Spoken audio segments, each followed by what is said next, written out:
immoral for an apostate to be put to death? Do I believe that it's inherently immoral for an apostate to be put to death? Is it inherently immoral? Well, I know this is some kind of trap, but in any case, I don't I'm just see any looking reason. for honesty on your part. That's all. You can always have honesty on my part. Everything I tell you is the truth. Okay, so go and ahead. the fact is that, I don't know. I tell you the truth. I haven't thought about it.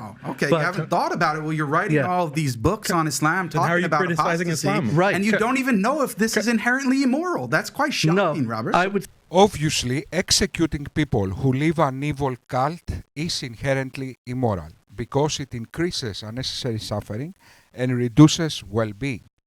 But of course, you follow the ISIS type of deontological morality, which is to throw your mind and soul in the garbage and blindly follow Islam.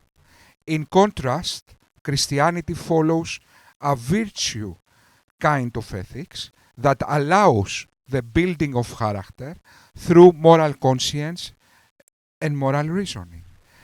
Christians are not commanded to be evil automatrons like in Islam. Christianity is a human project, not a mental disease that hates humanity. Say that I don't think that it's moral to put the apostate to death. So it's immoral. So because I believe in the freedom of conscience and the idea that of the dignity of the human person, which is a Christian concept that's not in Islam. Christianity, through the personhood of Jesus Christ, who is the only good thing in the otherwise currently useless project we call religion, humanitarian values, as expressed in moral philosophy, are held in high regard, crushing the type of Pharisee religious soulless and mindless authoritarianism that we find in the Old Testament that Islam wants to bring back in the 21st century. The desert nomads who invented Islam had no sophistication or education or any virtue to understand the deeper meaning of Christian doctrine. And like Jake and Daniel, who equally lack true education, read scriptures like donkeys. But just because the Quran was made by donkeys and is expected to be read like donkeys, that doesn't mean the Bible lacks sophistication. So stop reading the Bible like you would have read the Quran. People are equal in dignity as made in the image of God. And so in that sense, I would say, no, I don't think it is. So is it inherently immoral, yes or no? Can I answer that? It is. It is. So when Deuteronomy, since you like to quote the Quran, when the Bible says this in Deuteronomy 13:6, if your brother, the son of your mother, your son of your daughter, the wife of your bosom, or your friend, who as your own soul secretly entices you, saying, quote, let us go and serve other gods, which you have not known, neither you nor your fathers, of the gods of the people which are all around you, near to you or far from you, from one end of the earth to the other end of the earth, you shall not consent to him or listen to him, nor shall your... The Bible is an apocalyptic text. Apocalypsis, η αποκάλυψη, comes from a Greek word that means revealing. The Bible brilliantly understands that to communicate a message efficiently to humans, it needs to be a story, because humans have emotional quality. There is a difference between comprehending and knowing. Knowing includes sentiments, the knowing sentiment.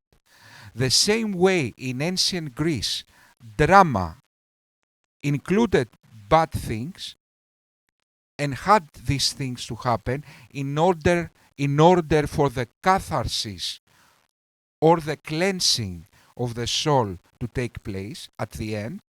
The same way in Hollywood movies, we get at the end a specific meaning or a specific knowledge, but we had to see all the movie to understand what was happening.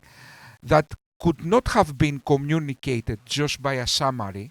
So if a person sees a movie, at the end he understands something that he cannot communicate in 5 words.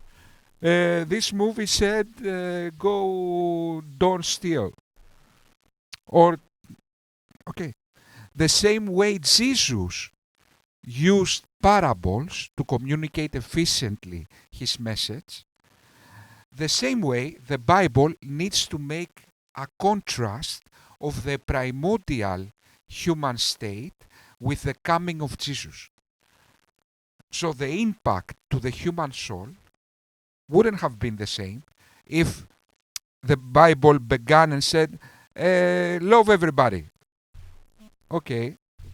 But when you have a story and it's revealing through the story, the drama, then the impact of the coming of Jesus is more significant to the human soul. So what I'm trying to say is the Bible understands human nature. And in contrast, as I said, Islam hates human nature and wants to eliminate human nature, the human soul. So the vindictive God of the Old Testament serves the apocalyptic theme of the Bible, and it meant to be descriptive, not inscriptive. So those are stories, descriptions. Okay, they are not direct commands for humans for all times, for us now. Those are descriptions. The analogy is like seeing the movie Schindler's List, and you get the message, we should kill Jews. Wait, that's just... You just... Really? The end message of the Schindler's List is we should kill Jews because you saw a scene where a Jew was killed? Of course, you, like a literalist who reads everything like a phone book, thinks that those are direct commands for all times. Islam is a barbarous, unsophisticated ideology that rejects the products of the human soul and mind. So obviously it won't understand anything in the Bible or in secular humanism, or it will hate philosophy. It will reject music. Okay, obviously. Your eye pity him, nor shall you spare him or conceal him, but you shall surely kill him. Your hand shall be first against him to put him to death, and afterward the hand of all the people. And you shall stone him with stones until he dies, because he sought to entice you away from the Lord your God, who brought you out of the land of Egypt from the house of bondage. So all Israel shall hear and fear, and not again do such wickedness as this among you. So let me finish. Let me comment on the passage. So when your loving God, Jesus Christ, who you believe is God, who revealed the Old Testament and revealed this as a law for the people, and you said that it's inherently immoral for the punishment of apostasy to be death, then you are charging your own God and supposedly loving Jesus with immorality. Not at all. First of all, let's acknowledge the child is obvious. Christian theology comes from a holistic, sophisticated read of the Bible, plus the experience of the church that precedes the Bible. You radical Islamists explain the Bible is analogous to a monkey doing mathematics, something like that. You are just being silly. Even a 10-year-old in Sunday school knows Christianity better than someone like Jake, literally.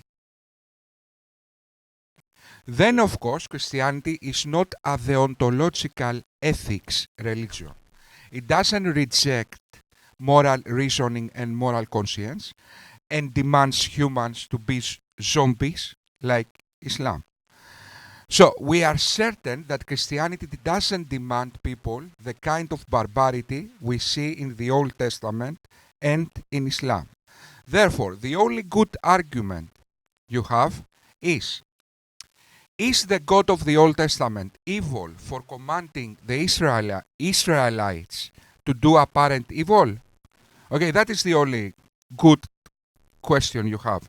That is not related to Christian doctrine or us today.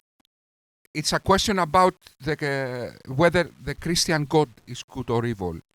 When he commanded the Israelites in these days to do apparent evil. There are two ways to answer that. Either with divine command theory, that God is in the Bible is incapable of doing evil, in other words, which most Christians will use. But divine command theory, as I will demonstrate it later if I have time, is not true. Or with virtue ethics and consequentialism, which is true morality. God can command individual acts of evil leading to a greater good. Okay, or God just delivers justice. But the important thing, other than philosophy, is that true Christianity doesn't command people the evil we see in Islam. Therefore, doesn't bring to the world the evil Islam brings to this world. You don't see that contradiction and hypocrisy. It's not in the least. We can't really do much for you. Well, it's not in the least contradictory or hypocritical, because that is God actually ordering something directly. Was God wrong for that? Now, the question here is whether the Muslims, when they put people to death for apostasy today, are likewise authorized by God in some direct manner. Now, obviously, that's what matters. Yes, the question is... Then it's not inherently immoral. It just matters what is the correct religion and whether or not God is actually revealing it. Yeah. Two problems with that. First of all, reasonable to believe equals level of claim plus level of conviction divided by the evidence. The level of conviction Islam demands, this kind of theocratic dictatorship demands, doesn't fit with the evidence it provides. So you say God revealing himself, not in a way to demand this kind of theocratic dictatorship. Okay. In contrast, at the time of the God of the Old Testament commanding the Israelites to do this kind of stuff, it was God was revealing himself. He was coming himself. He was speaking to them directly. So look now the brilliance of Christianity. Even that, it gets good. Even that philosophical concept, it gets good. So when God is directly, you see him, and he says, he commands you something, then the level of conviction he then demands, therefore kill these people, can be justified with the evidence he provides. Now, what is your evidence? Muhammad woke up one day. What happened, Muhammad? A dream yesterday that I went with a flying donkey to 7 heavens. That is your evidence. Okay? That is your evidence. You have the Quran, the most ridiculous book ever written. You say haven't got contradictions, yet it's the most contradictory book ever written. It explains the world like a 8-year-old with Down syndrome. That is your evidence. So how can you subjugate humanity, you idiot, with comets and demons missiles? How you will do that? How you will execute people with this kind of evidence? So that is the one. The second thing, Jake, you Muslim metaphysician, is that command theory is wrong. And let me demonstrate that. So, command theory is whatever God commands or whatever God arbiters through his nature is moral. Okay, by definition. Let me give you a way why that cannot be. Let's say your God which is true actually, and Daniel admitted that, commands you to rape concubines. Okay, so you have, and we are, you and me. My moral conscience tells me that I should not rape concubines. Your moral conscience also, because you don't seem to be a sociopath, also commands you to not rape concubines. Now, from the two of us, I follow my moral conscience and I don't rape concubines. You follow Islam and rape concubines. Who of the two of us is moral? Even if the moral thing, as God commands, is to rape concubines, me following my moral conscience, I am still the moral. Because morality depends on the intentions. Okay? It's what you think is good. So, sorry, I have a telephone, but forget about it. So, try to understand what I'm saying, Jake. Morality is related to our conscious state. Also. No, in fact, morality, there is objective morality. But whether we are moral ourselves is related to our conscious state. So, people who follow their moral conscience, even if their acts lead to immoral acts, they are still moral. People that do not follow the moral conscience, even if their acts leads to moral good, they are still immoral, because intent plays a role. But now we have a paradox, Jake, that God then sends to hell moral people and sends to heaven immoral people. Okay. Solve this paradox. This paradox shows that morality that is alienated with virtue and consequentialism cannot be true morality. Simply because it doesn't address this characteristic of morality that is related also to our moral conscience.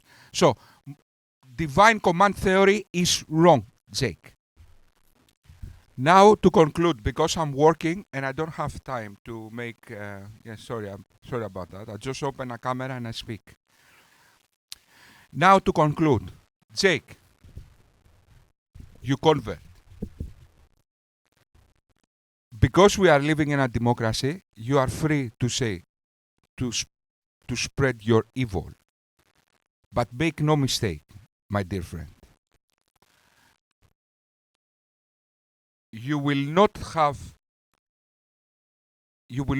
a, happily ever after if you try to implement your evil theocratic dictatorship in this world. Okay?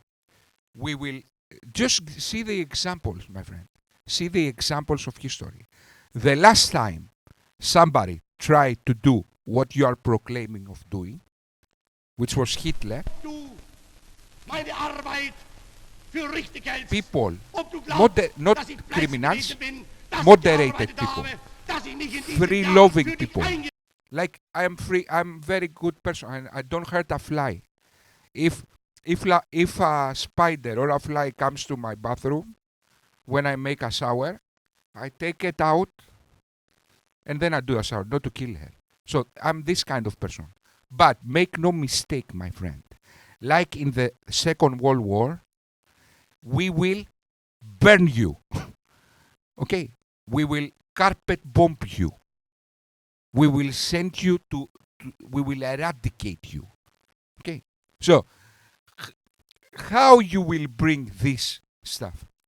You can barely say this stuff in debates. How you will bring this stuff to this world? Have you ever thought that? You really think, you idiot? You say, you idiot. Again, let me answer the phone. One moment. Έλα, μα. Α, ναι. Τα έχω γράψει στο χαρτάκι, δεν τα έχεις δει? 13 ευρώ. Ναι. Ναι, ναι.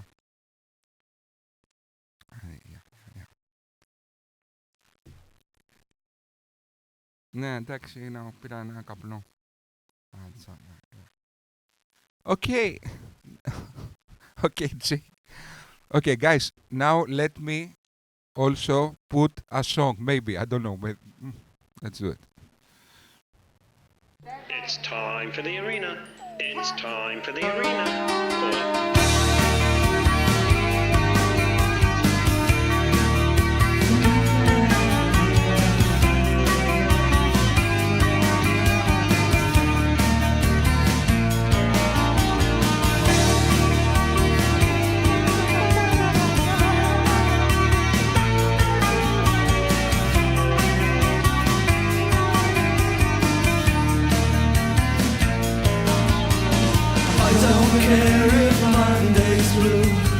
Tuesday's grey and Wednesday too.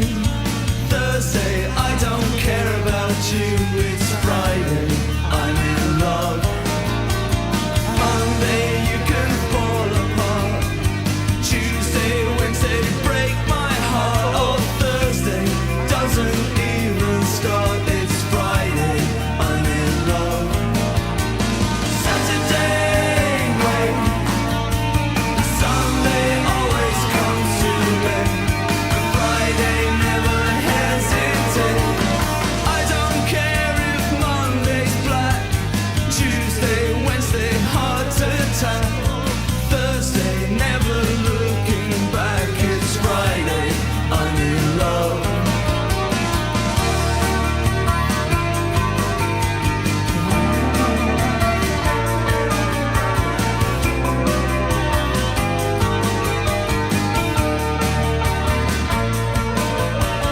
Monday, you can hold your head.